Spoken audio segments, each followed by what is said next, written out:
Schindler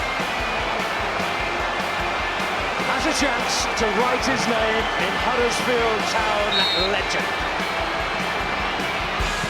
And he takes that chance! Hey guys, do you smell that? It's the musk of defeat and we are soaked in it.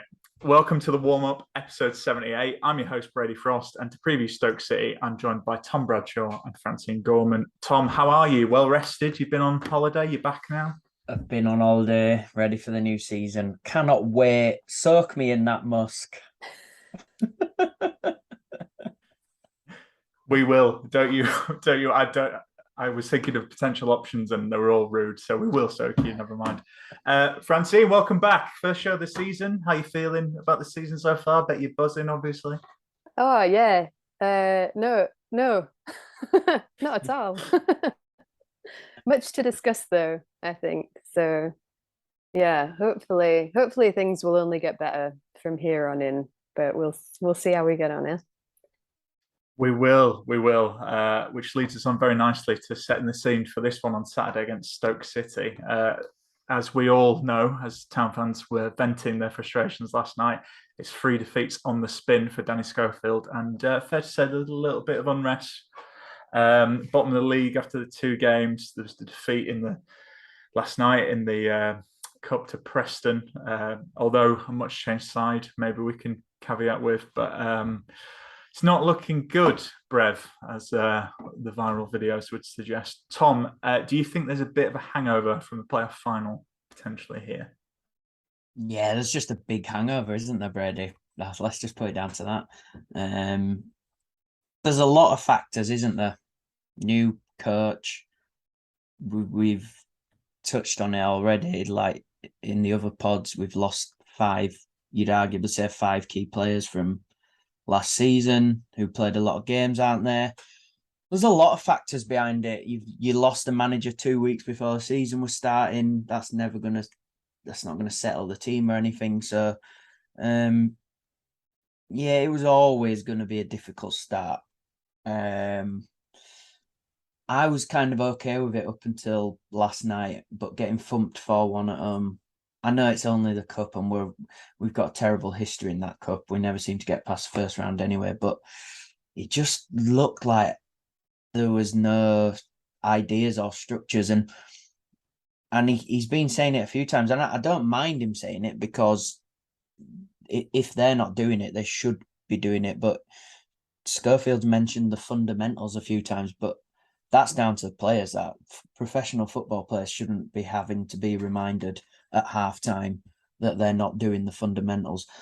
So I think there's a lot of factors to it. I don't think anyone can put the blame solely on Danny Schofield at all. I think the players have a lot to account for as well in this. Yeah, and Francine, Tom touched on it there, but looked at the post-match interview with Schofield after Birmingham, and I think it caught a lot of people's eye, but the quote was very emotional at half-time, and some truths were said to each other. That's not what we want our fans to see. That kind of rang alarm bells for me. I don't know about you, but we have seen a better response in the second half, but I suppose like the games are gone, you could argue. I mean, does that offer you any encouragement, or does that concern you as well? It does concern me because from what I've seen so far this season, there's been such a lack of want to win. I just feel like it's been really flat so far. I really don't feel like we've seen much character from our performances at all. I think the players have I don't think they've seemed lost, but just lackluster more than anything. So it's vaguely encouraging to hear that they've been having words at halftime and, trying to smack it out of each other. But at the same time, it's as much a team game as it is an individual game, and each player needs to be turning up and wanting to put a shift in for the manager, for the fans, for the team. And that's what I'm not seeing at the minute. And I think, as Tom mentioned, we've lost 5 quite big characters as well out of the team. And, the likes of Toffolo and Naby Sarr, we know that they were always quite noisy in the dressing room and, geeing people up. So I wonder if there's a bit of a lack of leadership on that side of things as well. I think the early start to the season and the little amount of time that the new players have had to gel with the existing players might also feed into this a little bit. But yeah, I mean, there's issues on many fronts at the minute, which is concerning, I think. Yeah, and I think we'll delve into it a little bit more. But obviously, Stoke are the opponents on Saturday. They got their first win of the season, which was a 2-0 victory over Blackpool. But they did lose on penalties to Morecambe. God, that's embarrassing. But Tom, Stoke have a few good players, don't they? Was there anyone you singled out? I hate looking at that Stoke squad because it's not even like they've got a few good players, Brady. Every season in this championship, I don't get how they haven't got out of this league yet. It's just, it's very strange. It's almost like they're just all right with finishing mid-table every year, which, as a Town fan, to be honest, I wouldn't mind if that was the case for once, because we seem to be either relegation fodder or up there in the playoffs. Couple of names to pick out. Josh Laurent looks like a good signing, one that Town were linked with at one point. Jacob Brown always seems to be a handful against us. I really like him. That Josh Timon, I don't know if I'm pronouncing it right, the left back, he's had a really good start to the season.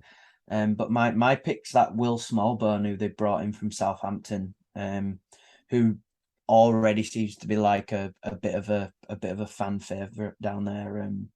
Just seems to do the fundamentals really well and just working really well in that squad already. So I'm looking forward to seeing him on Saturday, to be fair.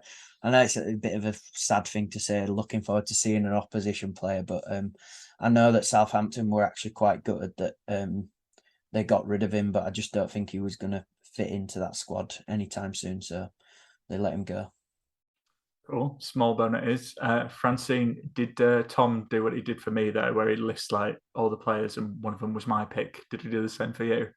Yep. I'd put two down and he mentioned them both. But your pick wasn't the one that I was going to go for. I was going to go for just very obviously Jacob Brown, just because he was the Stoke's top scorer last season. He's already got one away this season. And he just looks lively, just looks really up for it this season. But that Josh Timon as well, I saw some highlights from the weekend and he was all over the place. And some of his crosses were like decent. So that's going to be something that we'll need to keep a close eye on at the weekend, I think. Quieten him down as much as we can. Yeah. I also picked Jacob Brown. I think you both mentioned it, but he always seems to have a good record. I want, again, one of these players I want Town to sign, but I feel like I could do this for every opposition key player. But I'll change my mind. I'll go for Lewis Baker. He's the captain of Stoke now. He joined in January. Seems to love a goal from distance. And I just think, he was one of those Chelsea loanee like players that just got loaned out to here, there, and everywhere. But I mean, to join in January to kind of hit the ground running and be made captain, kind of tells you about the type of player. And I think he's a really good, midfielder, the type of midfielder that, again, Huddersfield could do with at the moment. But yeah, there's quite a few to pick, but I'm going to have to stick to my guns because Matt reminded me before we were recording this that I was called Stoke a catfish side. Hence why they're not up, Tom, because they're catfish here. True. Think they're going to be top six. They never are. So clip this when they beat us 4-0 on Saturday. Throw another one in there, Brady, as well. Dwight Gale's there now, and he always seems to score against Town, doesn't he? Yeah. So that's not good. That's not a good sign. No, and they've got Aidan Flint, who's massive against Reg if he plays. So it's just come on, we've got to be positive. We've got to be positive. 2 wins in the last 12 against Stoke as well. Anyway, Tom, speaking of Stoke, we did a little whip round, didn't we? And we sent you on the train to Stoke to have a chat. Do you want to tell us a little bit more about it? I got the train to Stoke in between these strikes, and I caught up with Ben from the YYY files. Good name. We've lost to a pub side. We've literally lost to a pub side. How do you think you'll fare this season, and what are your expectations? I think we'll be okay. No more, no less, really. I think we're going to be one of those just mid-table teams that fizzles out towards the end of February, March. Really, that's only judging on how we've been for the last 4 years in this league. And don't get me wrong, I think we have improved the squad. It's certainly younger, hungrier. But I think, some of these players are going to take time to establish themselves, as they have done over the last few years. My expectations, I want us to be top half. It'll be the first time that we've managed to achieve that in the Championship since we come down, which is insane when you think about our prior expectations. I want us to have a bit of fun, I'd like us to smash a team. We've not really done that for quite a long time. A lot of games last season were settled by the one goal in the end. And just to bring through some more youth prospects, we've got loads at Stoke. We've brought through loads already that are established first team members. We've got some on the periphery that are really exciting, and I hope that they get the time to come through. Can O'Neill finally get a tune out of this squad, and does he have the right players? This has divided the Stoke fan base pretty much for the whole of 2022, and I'm not even sure what side of the fence that I sit on. I think the arguments for him are that he saved us from relegation nearly 3 years ago now. He's brought through a lot of youth prospects, as I mentioned, and he's been that gateway from academy to first team, which a lot of managers haven't provided during our time anyway. And that we've seen flashes. We really have seen flashes of brilliance. He's built a good squad, and we have blown some teams away in performance, if not result. But then again, we can be very inconsistent tactically, and we can lose really silly games. He seems to have this habit of losing points from winning positions. I think only Bristol City were worse last season for that. And I don't know whether he's the right man, even if we did get promoted, to take us on in the Premier League. And some people would argue to change now and try and give ourselves a better chance. But I think he certainly deserves, as long as he does okay, the season. But I think his job is on review. Which player excites you the most for the season ahead? There's a few, I'm not going to lie, but I am very excited to see Harry Souttar back in the Stoke team. I think up until his injury last season, he was the best centre-back in the Championship. And I think that when he does come back, he'll go on to be so once again. I hope he recovers from his ACL injury that he got playing for Australia. But his attributes are just unique, really. He's 6'7", wins pretty much everything in the air. His defending itself with his feet is remarkable. He made so many last-ditch tackles last season that prevented goals. And his distribution is excellent, whether long or short, and he enabled us to play this sexy brand of football that some people labelled us with in the early parts of last season. As soon as he left the team, we were stuffed. So him coming back in, it'll be around November time, but he's going to make a huge difference to this Stoke team. And where we could finish, realistically, the sooner he comes back, the better. What do you think of Town coming into this season? I think I, like a lot of people, would have been pretty optimistic had you kept some sort of a team and management together, but you haven't, have you? Carlos Corberán was a big part of what happened last season by all accounts, and him leaving not only is a blow to you tactically and for the future, but also, a bit of a blow in terms of like the vision that he saw for the club as well. I'm sure you guys know more about it than I would, but it just shows with the players that have left as well. Lewis O'Brien and Harry Toffolo and not necessarily replacing them with quality of that ilk. That is very difficult to do. We understand that as Stoke fans. But at the same time, there were key components to your season last year, and I think that they have gone. And it's been shown in the start. I think if you guys are going to do well, it's going to take time under your new management. And patience is key, I think. But, that patience can't last the whole season, can it? And what's your prediction for Saturday? This is really tricky. Really, really tricky. If I look back at last season, I think our away form up to a point was better than our home form, which is absolutely bizarre for us because Stoke over the years have had terrible, terrible away form. I think last season was my first away victory in 15 league games, albeit quite a few of those in the Premier League.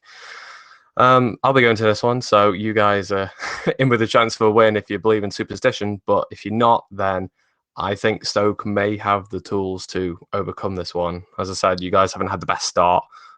We've had a shaky start. It does depend on what team turns up. If the team that plays with that played at Millwall and has no creativity or influence or looks shaky from set pieces, I think that we could falter quite quickly under you guys. But if we turn up, if we play with a number 10 like Will Smallbone did against Blackpool, then I think that we will be dangerous enough to get a win here. I'm going to go with 2-1 Stoke. Yeah, that was a really good trip to Stoke to speak to Ben. Sorry about the delay there, Brady. It must have been the Stoke transmission or something, maybe. Oh, that's fine. Did you bring anything back? People do on trips. Yeah, Stoke's famous for its pots, in it. It's pottery, so I brought you a pot back, mate. A nice pot. Oh, nice. I look forward to seeing that. The glazed pot. I hope you like it. Yeah, I'm trying to think of. No, we'll move on. It's not the silly point yet. We have that coming later, as listeners will know. But anyway, Tom, I think I heard a knock on your door, mate, while we were recording. Have I forgot? Oh no, really? Who is it? I think it's the mailman or the postman, as as Brits would say. So that means it's only one thing. The post person, Brady, please. The post person. Thank you very much. All right, sorry. All right, you woke moralists trying to cancel me. It's the post person, I should say. That means it's time for mailbag. You've got mail. Lovely. Okay, we'll kick this one off first. I think we'll probably touch on it, but a lot of the questions we got were about the man in the dugout. But we'll start with this one from Stephen Murray at Mezza66. He says, are you worried by the lack of substitutions at halftime? Surely all 3 games have warranted them. Tom? Kind of, not really. Because he's almost tactically done all right in the second halves. Ollie Fisher, shout out to Ollie, joking last night on Twitter that we're unbeaten in second halves this season. #Terrier spirit, but you'll never sing that. Yeah, it's true though. So he's kind of getting something right, isn't he? It was frustrating, the Burnley one, that Tino didn't come on earlier than he did, but he'd obviously only just joined on loan, hadn't he? So look, I don't know. I don't think it's that much of a worry. You've got too many subs now as well. 5 subs is a lot. It is crazy. I mean, I guess it works, but sometimes you don't want to overload that squad, the team on the pitch, with 3 different faces at once. It might unbalance it or something. Because, yeah, in the 2 league games, we might not have been playing brilliantly, but there was some sort of structure there, I thought. But I don't think it's too much of a worry, no. The short answer. Francine, are you, same question, concerned by lack of subs? Yeah, no, I'm not worried either. I think it's a big mentality question as well. Like, if we're trying to put some spark into these players and keep them energized and positive, then it's a really negative look to switch 3 people out at halftime and then, just send people in to tidy up. So I think from that angle, he's doing the right thing in subbing when he has done. Although I do completely agree with Tom that some of it feels a little bit too late and reactive, whereas we should be a little bit more proactive, leading the way a bit more. Yeah, I think we're disagreeing with you here, Stephen. I think maybe just pick, I think we can talk about it, but the formations for me haven't really worked out, and I think you wouldn't need to make subs if maybe you get it right from the start. But I can say that because I'm not the manager. But Yeah, I don't know, maybe 1 or 2, but like you say, 5 subs, I think it can really change the momentum. And you spot on there, Francine. Like, what does that say if you like 3 people get hauled off? And I don't think that's a good look either. So yeah, so Stephen, you're wrong, mate. We're not concerned about it. So please, feel free to send us a question in. Please send in another question, though, Stephen. Don't let Brady's harshness put you off there. No, we appreciate everyone who sends in the questions, and actually, it's a good question, and we got a good response from it. So it's a great question. All right, don't patronise him, mate. Okay, next one. Matthew Davies asks at Wakey Terrier. He says, "Have you seen any positives from this season at all?" I have. The goal against Birmingham was actually very good, and I think that's what's quite frustrating about this as well, because you have seen those very, very small glimpses where you're like, actually, that was like a really good, well-worked goal. The goal last night that Rhodes scored, that pass from Andrew and Rhodes' finish. Yeah. So yeah. What about you guys, or have I just nicked the only positives there? Both goals have looked really good. Yeah, we can attack, we can create stuff. So it's now the case of what we were doing really well last season, isn't it? Of getting that back. What about you, Francine? Anything other than goals? Lee Nichols is great, isn't he? Yeah, he can still save, can't he? He can still save. I think you're right. Everything that we're doing, pushing forward, has been looking really good. But I think that's definitely the most positive part of the pitch for us at the minute. We're very shaky elsewhere, though. Just looking at some of the stats from Saturday, and we've made so few tackles like throughout the game on Saturday compared to Birmingham, which is really concerning, seeing as we lost. We should be definitely getting a few more feet in than we have been. So yeah, I think front line's looking all right, back line's looking pretty sour at the minute. But sorry to add it. That was meant to be a nice positive question, wasn't it? Like bring some happy thoughts into this, and I just went neg with it straight away. Well, let's try and make it a bit more positive. I suppose that the signings, have they impressed you, Francine, Rodoni? I know we saw a bit of Tino last season, but I think they've looked all right in spells. Yeah, I think Tino's been looking. He's looked all right the few minutes that he's had so far, and Rodoni I think could be a good player. I think he could be sharp, and I'm happy to see Romani back as well. We saw some real flashes of greatness from him previously, so I hope that a season away has served him well, and he's going to get a few good starts and a bit of confidence in him, because I think he's going to be a really good addition to the team. But yeah, Rodoni, I think he's looking good. I think he could build to be one of these characters that we've just lost as well within the team. So definitely want to keep an eye on. There you go, back with some positivity there.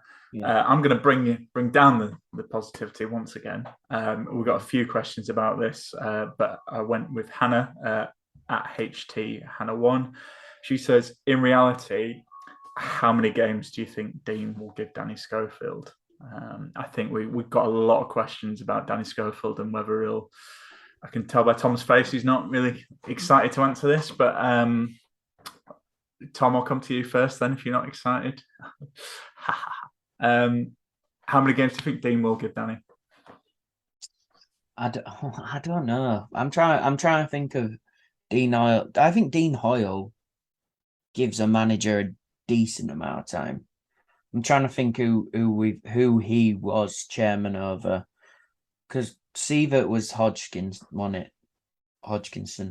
So then you've got to go back to like Chris Powell. Chris Powell got at least a season, didn't he? Even though it wasn't brilliant. So I think he'll give.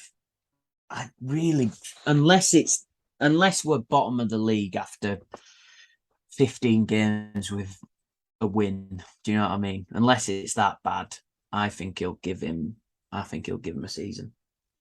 And maybe rightly so from my opinion. I think he does deserve a time, because he is no more experienced than Carlos was when he came in, when Wagner was when he came in, when Sievert was when he came in. So why not? Yeah, I mean, Francine, same question. Do you agree with Tom full season, or do you think it's probably a bit shorter than that? I agree with Tom in that we should give him time to do what he needs to do, but I just feel like there's going to be a lot of pressure to react and do something. If we get through the next couple of weeks and we're really struggling for points, then I think changes will be made quite swiftly.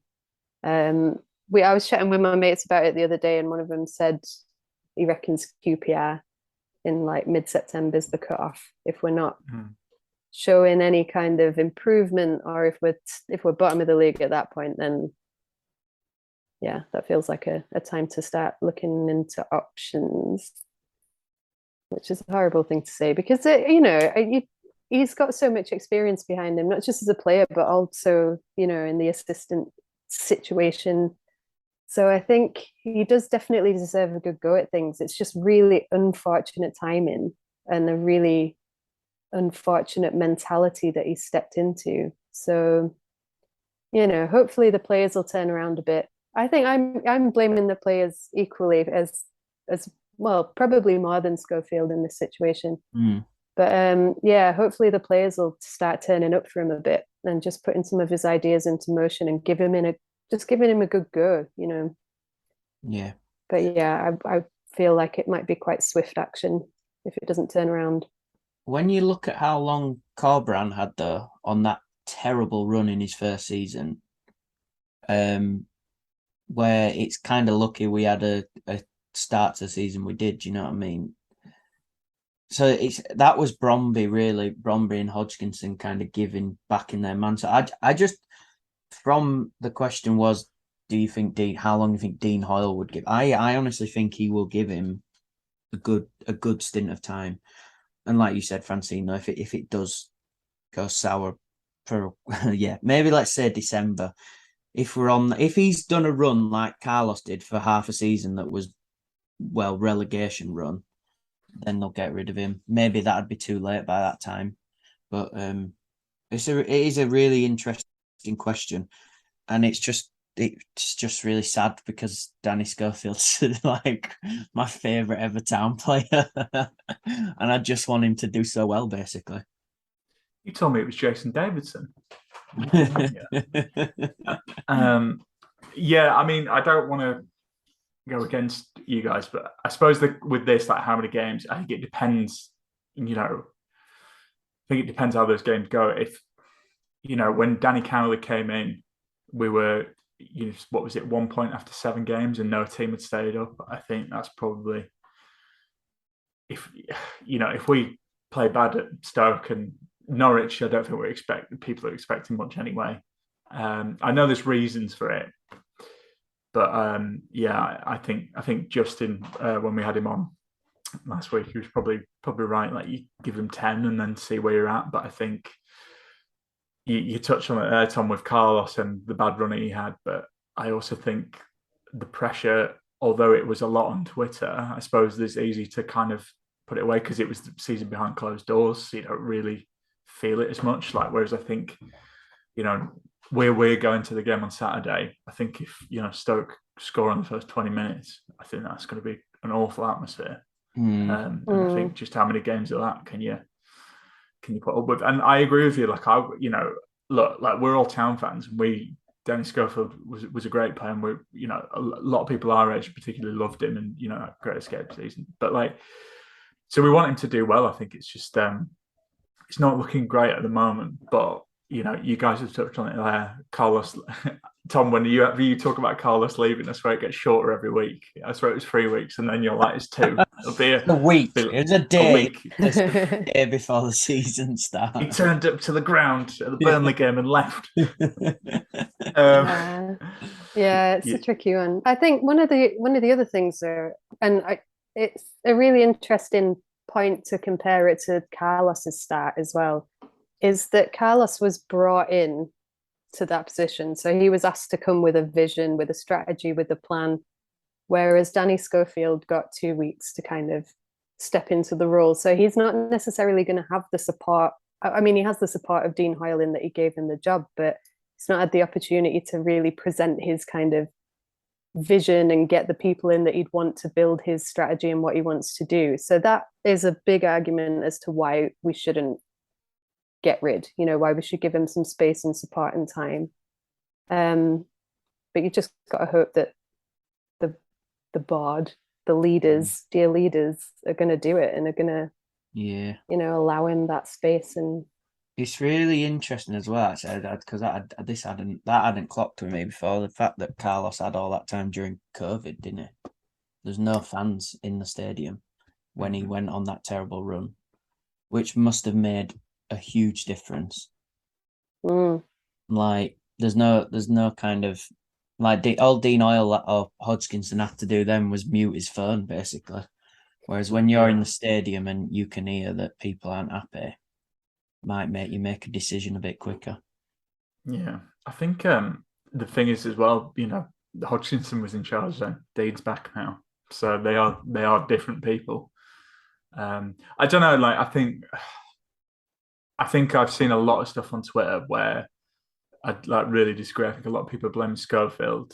Some people are blaming upstairs, and some people are blaming players. I think it's a mixture of everything. I did see something about people criticising Sorba Thomas's Instagram posts, which is, I don't know. I think that's just a bit daft, personally. But we're getting sidetracked. But I think the thing is, everyone's disappointed and frustrated, and I think there's a lot of reasons. I think you're right, Tom. Carlos leaving when he did, that has given the poor start. I think Danny, he is well thought of in the club, and was it a Belgian league team also thought highly of him. But this is, I think, even an experienced manager would really struggle with this. So I think we do need to remember that. But we'll kind of come onto it now, actually, because I think one of the things that will frustrate me on Saturday is if he goes with goes with the same lineup again. So I think that's a perfect time for You're the Boss. So the lineup in the previous game, according to the old sofa score, was Town lined up in a 4-1-4-1. So we had Nichols, Turton, Reg, Lees, Ruffles, Hogg, Andrew, Thomas, Russell, Redoni, and Ward. So obviously that was for the league game. What would you go with, Tom? Would you make any changes? I don't know. Brady, I'm not the best person to start with this because I actually don't know. I looked through the squad we've got. Not got a deep bench. We have not got a deep bench. We have lost key players. We've lost. I've said it already. We've lost 5 solid players who started for us last season: O'Brien, Toffolo, Sinani, Levi, and there's one more that I had on. Naby? No, not Naby. Not Naby. It was someone else. Maybe it was Naby. Pearson's injured. Yeah, that's it. Pearson's injured, and then Naby was a good. Well, yeah. I think that was a really good point, Francine, that you've lost people who've got a voice in that dressing room. Honestly, Brady, I don't know. I'd definitely start Andrew in, yeah. Start Ward. Rudoni, I'd start as well. He was in there already, wasn't he? It's that Russell and Hogg thing for me. I don't think they work. They're not working well together. They're not quick enough. Yeah. So I've always thought Dwayne Holmes could drop back and do something there because he gets stuck in. He picks it up. Matt, and I agree with Matt, but Matt's always said, but he might not. He's not the best at passing, which is true. But he'll get stuck in and he'll run. I'd drop him back there over one of those two, Hogg or Russell, because those two are just not quick enough. They've not got that O'Brien low center of gravity that's going to dart around and get stuck in, which I think Dwayne Holmes could actually do a job there. So maybe that's my only change. Do you think that's the problem, though? I suppose I'll ask you, Francine. I think it's tricky because you don't really. it seems so weird to have a team that finished third and made the playoff final, but I don't actually know what the best 11 is at the moment. What do you think? It's quite concerning, isn't it? And I think we had some really good pairings last season as well, and we've lost a few of those relationships on the pitch. So we need to figure out, like, I think you very, very rightly just figured one out there, Tom, which is the whole who's Hogg passing forward to and where's the speed coming from in the midfield. So I actually made the same swap as you. I've put Holmes in instead of Russell because he's so slow. Mm-hmm. I really like him. I think he gets stuck in, and I really like his attitude, but he's just a pace behind everything. We just need him to be a bit swifter. So yeah, I've gone for that, and I've forgotten what your question was. Sorry, because I was too busy looking at what I've scribbled out on my little team sheet here. No, it's fine. What would you say the best 11 really is for Town at the moment? Yeah, I mean it's not far off what we've been putting out, is it? It's a shame that we haven't got the roads of 5 or 6 years ago, maybe with a little bit more pace that could, just has, yeah. I don't want to say he's slow as well. I don't just want to criticize the entire team for being slow, but he's not. Yeah. It's not quite as speedy as he was, and he's brilliant to bring on for 15-20 minutes, just as a bit of precision up front, but we need 90 minutes worth of that, and we're lacking it at the minute. So I can't knock Schofield's formations too much. What I would like to change is I'd like to see Boyle get a go. Just because he seems terrifying. I think he seems like someone that's just going to stand at the back and shout at you, and that's really what we need. We need that in front of Nichols. We just need some really good support for him. Yeah. So I wouldn't mind. I'd maybe take Turton out, maybe move Reg to wing back, and then bring Boyle in. Yeah, agreed. I think Reg has been great. To say he's been in League One all last season. Very disappointed with Turton and Ruffles so far this year. I really thought Ruffles would have. I know it's only 2 games, but it's just that's the worrying bit for me as fullbacks. I'm really worried about that. So, Nakayama maybe he should be starting more. Then does he play left back? Brady, is it? If he can play. He was centre back in the Eredivisie, but he can play left back. So I think this is the problem as well. You've got a couple of players who can play it like in a couple of positions. I just like I said, I've got this team up now. So you're missing Pearson, which is massive, and he looked so good when he came on against Burnley. For me, that Kasumu looked great, and he looked like everything we wanted to kind of replace O'Brien. But it was everything MK Dons fans said. Well, as long as you keep him fit, it'll be great. And he's just obviously one of those players who just picks stuff up really easily, which is really frustrating. And I'm also looking at someone who got a lot of stick last year, or now and again he got stick. But honestly, we're crying out for him. Why did we send him out on loan? Scott High. He could have slot in. He could slot in and do a job right now. Yeah. And we've sent him out on loan to another championship club, which to me is just crazy. If he's going to another championship club, why not just keep him here for the season and do what he'd probably get as many, if not more, games as he did last season, especially with O'Brien not here anymore. So yeah, I think it's tricky. Like you say, I think midfield's the key issue for me. I was listening to the other podcast, and I think last week, like Dave made the case for Holmes, like you did in midfield. But I agree with you. I don't think Russell and Hogg work together.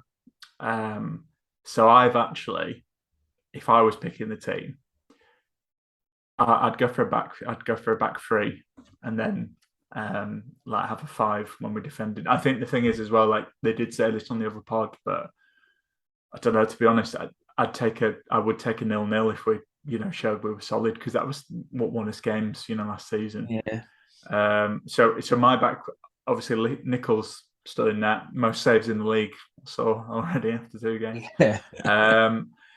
I'm putting Hogg in the back three, so I'm going Lees, Hogg, Nakayama, because I thought Nakayama was actually quite good yesterday. I like your idea, Francine. I'm going Reg as kind of a right wing back. I think Turton.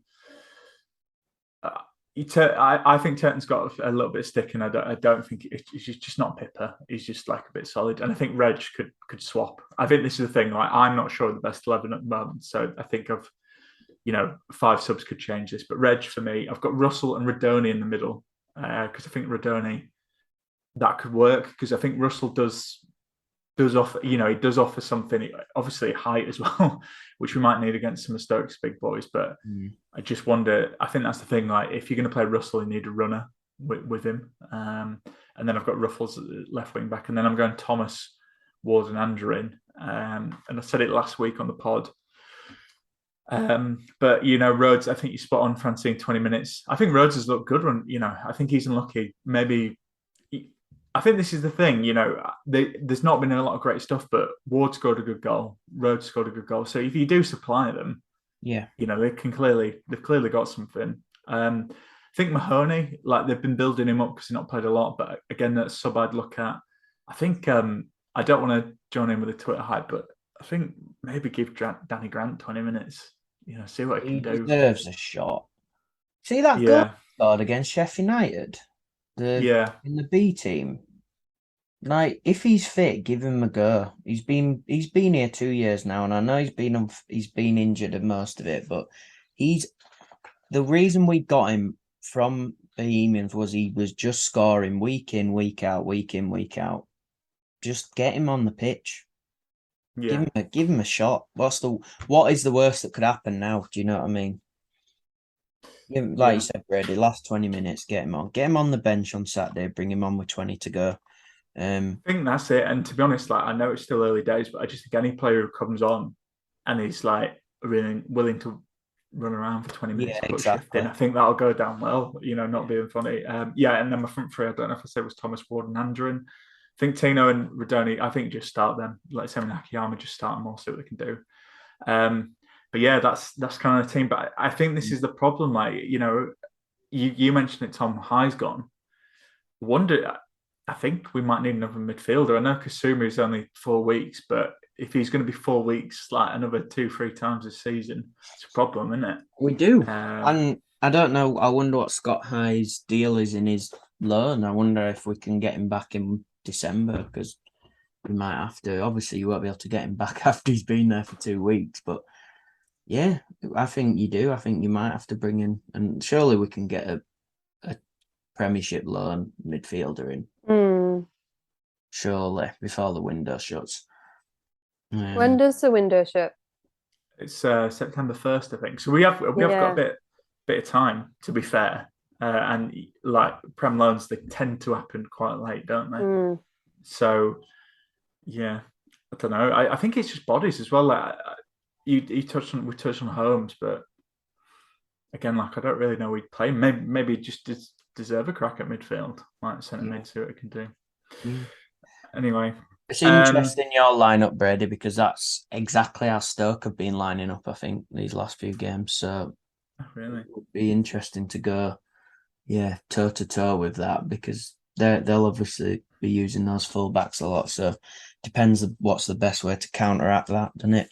I'm sure Danny will figure it out in the second half. Yeah. I mean, to be fair, you talked about Scott High. He's playing as we're recording in the number 10 role for Rotherham in the Cup. So, yeah.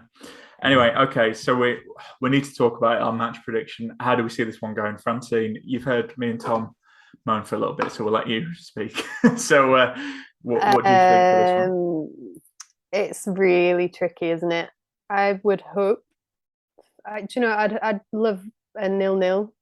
I really would. I'd love to get a clean sheet and a point out of it, because I think that, or just a draw. I think I'm not going in expecting a win in any way, but if we don't get something this weekend, then confidence is just going to be absolutely shot. So, yeah, I'm hoping I'll say 1-1, and then at least we can have some goals out of it as well. Thomas? Yeah, it'd be good to get rid of the 0, wouldn't it, on the table as well? Just a point would be nice, just to have something chalked up. It was really interesting to hear what Ben thought, because it's really interesting hearing about Stoke. He's still a bit umming and ahhing about whether O'Neill's kind of there or not. He was very, especially after the loss to Morecambe, he was, I don't know, he didn't sound super confident anyway when I had a quick chat with him the other night about the Morecambe result. So I don't know, we're due a win against them. I always bring that up, don't I? If 2 wins in 12, come on, Town. Come on, we're due one, aren't we? It might just be one of those where we get a bit lucky, they don't turn up, and we win 2-0. 2-0 Town. Come on. Love it. I should have let you go last. Yeah, I'm not going to labour on it. I think Head says I think Stoke will win 1-0, but I'll go with 1-0. I don't know. It's not looking good. But change my mind. Change my mind, Town. That's why you play. You know, to change my mind. It's not looking good, is it? But yeah, we'll see anyway. Tom. Yeah, we've done the predictions. People might tune off at this point, but that's only the losers who do that, because Marvel, eat your heart out, because we have the amazing elbow. I think the fans can probably see I was trying my best, working hard. The amazing elbow. As a centre forward, you know, the last thing you want is a goal drought starting off in a club. Started on my own up front, and the really good centre forwards like Jordan were rested. So the amazing elbow. Yeah, Brady, sorry. Go on. I thought you were going to go with it. You can go with it. It's totally your thing. I've lost my the setup. I've lost the setup, Brady. That's fine. Do you want me to take over? Yeah. If you've got it written down, because I've literally just lost it all over the place. All my papers are flying in the air. Well, you know, maybe the amazing elbow could help you. So, in case you didn't know, the amazing elbow is a crime-fighting footballer who fights against the injustices of football. One night, he was called to the John Smith Stadium to find, last week, a pair of discarded chinos, and he picked up the chinos and he noticed an envelope in the back pocket. He opened it up, and inside the envelope was, to the people who voted on Twitter, thank you very much, he found a ransom note written in Greek, stuffed with euros and a Greek evil eye. What could this mean? Does the amazing elbow even care? His elbow begins to tingle as he hears a noise down the tunnel and decides to investigate. When he turns the corner, he finds ... So this is the part where we fill in the blanks and we put it to a poll on the old Twitters, and you vote for what will happen next week. So I'll come to you, because from your face you're like, what the hell is this? So what's your scenario? It's just that I've got a really half-cooked idea. Okay. And I'm just wondering where to go with it. So can you read the last bit again? And then I'll go into my bit. Yep. So he's found the ransom note, but while he's looking at the ransom note, his elbow begins to tingle. He hears a noise down the tunnel with some mysterious noises, and he investigates, and he turns the corner and he finds in the tunnel Michael Hefele mid-scuffle with Terry the Terrier.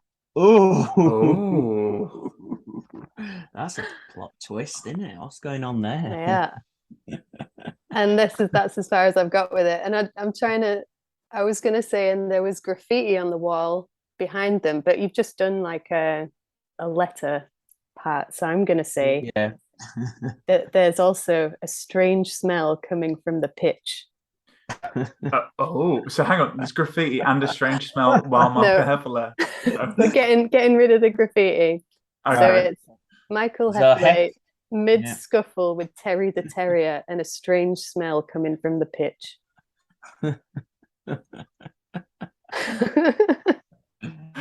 Okay, I love this, because after we do it, Tom is like, Twitter only lets you have 25 for a poll, so here's what I do. So, only 25 letters, so I've got Okay, But I like think- it. I like it. That is, you've embraced this, Francine, which is great, and that's what we need, because I enjoy looking at people's puzzled faces when we ask for their options. Yeah. Tom, what's your choice? What have I gone for? So he turns the corner and he finds a cable-tied Terrier with duct tape over his mouth. Ooh. God, Terry's having a time, isn't he? I know. Something's gone on there.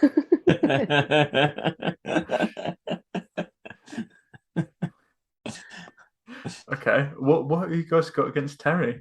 I Is he know, wrong? yeah. Okay. So in my scenario, he was turning the corner to find Stephen Chicken and David Hartrick having a big old scrap over XG. So 2 scraps, basically, and 2 Terriers. That's interesting. Yeah.